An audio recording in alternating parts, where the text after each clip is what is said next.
Assalamu alaikum students. I hope you all are fine. Today we will discuss about unit number 1 sets.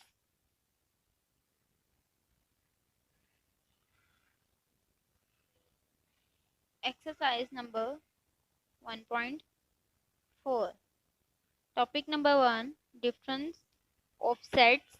The difference of two sets A and B is the set that contains all those elements of set A which are not the element of set B. इसका मतलब है कि set A के तमाम element जो set B में नहीं हो इसको हम सेट का डिफरेंस कहते हैं. For example Venn diagram of a difference of a set you can see that A side जो है वो आपके पास हाईलाइट है जबकि बी के साथ जो वाला पोर्शन है वो हाईलाइट नहीं है. इसका मतलब कि सिर्फ सेट ए के एलिमेंट आएंगे और आप सिंबल जो यूज़ करते हैं वो आप माइनस का सिंबल यूज़ करते हैं डिफरेंस के लिए. फॉर एग्जाम्पल आपके पास सेट ए है A B C D and set B है B D. A minus B find करना है तो आप देख सकते हैं ए जो है सेट बी में प्रेजेंट नहीं है तो हम ए जो है वो लिखेंगे डिफरेंस जब हम फाइंड करेंगे, लेकिन बी नहीं लिखेंगे. इसी तरह सी भी हम लिखेंगे, डी नहीं लिखेंगे क्योंकि डी प्रेजेंट है. ये आपका ए माइनस बी का आंसर आ गया. Question number 1 from exercise number 1.4. R is equal to 0 1 2 3. S set is equal to 0 2 4 and T set is equals to 1 2 3 4. Then find part number 1 R slash S, or it is also write as R minus S. Now write a solution.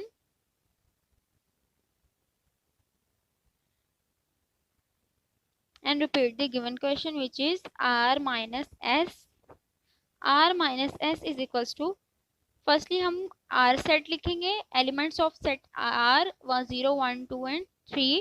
Minus का sign लगाएंगे क्योंकि minus कर रहे हैं हम sets को. और उसके बाद हम सेट एस के एलिमेंट्स लिख देंगे जो कि 0 2 एंड 4. अब देखें 0 जो है वो दोनों सेट में प्रेजेंट है, हम नहीं लिखेंगे. 1 दोनों सेट में प्रेजेंट नहीं है तो हम 1 लिख देंगे. इसी तरह 2 भी दोनों सेट में प्रेजेंट है, हम नहीं लिखेंगे. 3 देखें दोनों सेट में प्रेजेंट नहीं है, सिर्फ फर्स्ट वाले सेट में, तो हम लिख देंगे. जैसे ही फर्स्ट सेट कंप्लीट होगा सेकंड सेट में जितने भी एलिमेंट्स हैं हम इनको इग्नोर कर देंगे क्योंकि हम आर को माइनस कर रहे हैं एस में से, इसलिए सिर्फ हम आर के जो सेट के एलिमेंट्स हैं वही देखेंगे. इसीलिए हमारा आर माइनस एस का जो आंसर है 1 and 3. Second topic is complement of a set.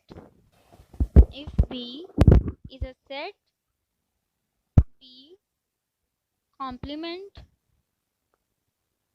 is a set which contains all those elements of universal set which are not elements of set B. Clear है definition कि आप जो universal set जो है complement of a set में आप universal set के elements लिखेंगे लेकिन आप उसमें बी सेट के एलिमेंट्स नहीं लिखेंगे. यहाँ डायग्राम है, आप देख सकते हैं. डायग्राम में दिया गया है कि आपके पास एक यूनिवर्सल सेट है और यूनिवर्सल सेट के अंदर ही आपके पास एक और सेट दिया गया है, लेकिन हाईलाइट सिर्फ उन्होंने यूनिवर्सल सेट को किया, उस सेट को हाईलाइट नहीं किया गया. इसका मतलब आपने सिर्फ जस्ट यूनिवर्सल सेट के ही लिखेंगे.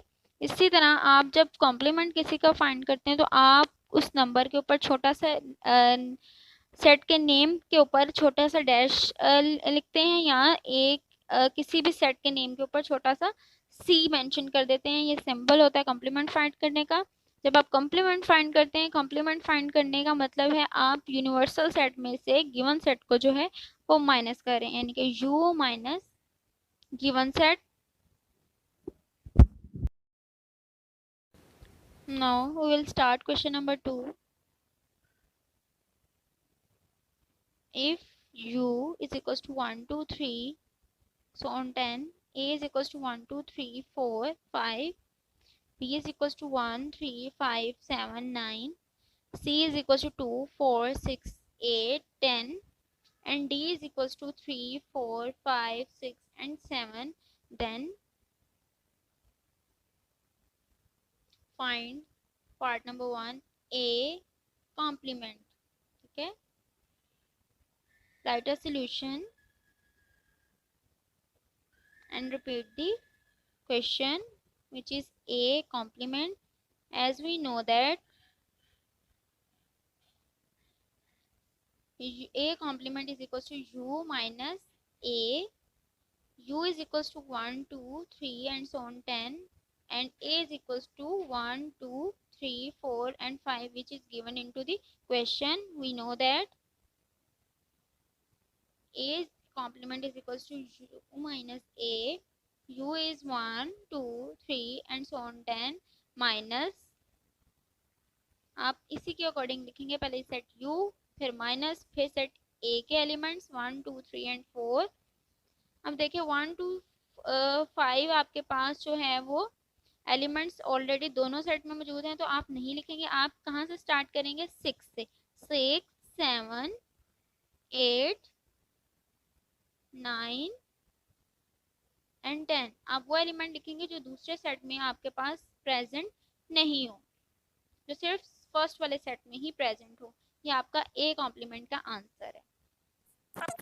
Thanks for watching.